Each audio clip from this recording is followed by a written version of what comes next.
Hello student, good morning. आज हम कुछ पढ़ने से पहले ना मैं आपको एक कहानी बताती हूँ। एक्चुअली ये स्टडी में ना मेरी बहन ने मेरी बुक में ना ड्राइंग कर दिया है।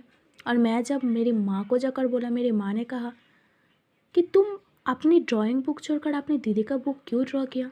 तो मेरी बहन को ना पनिशमेंट मिला। मेरी बहन का एक्ट के लिए ना मेरी बहन को ही पनिशमेंट मिला, मुझे या मेरे भाई को पनिशमेंट नहीं मिला। तो अब रियल लाइफ में भी आप देख पाओगे कि जो भी गिल्ट पर्सन होती है ना, उसी को ही अपने गिल्ट एक्ट के लिए पनिशमेंट मिलता है, ना कि किसी और को मिलता है। किसी और लायबल भी नहीं होता।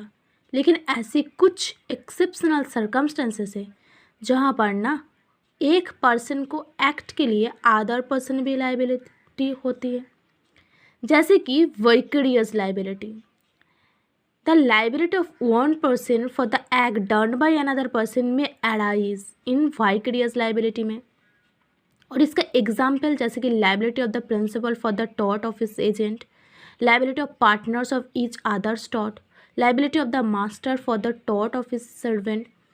और प्रिंसिपल एंड एजेंट ये ना बेस्ड है कॉमन प्रिंसिपल ऑफ क्वी फेसिट पर एलिम फेसिट पर से, जिसका मीनिंग ये है कि the act of an agent is the act of the principal during the agency.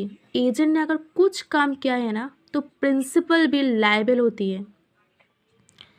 Partners for the taught committed by any partner in ordinary course of the business of the firm, तब other partner भी liable होती है उस guilty partner की वजह से।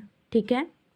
Master and servant, अगर servant ने कुछ किया है तो मास्टर भी लायबल होती है, लेकिन दो कंडीशन फुलफिल होना चाहिए।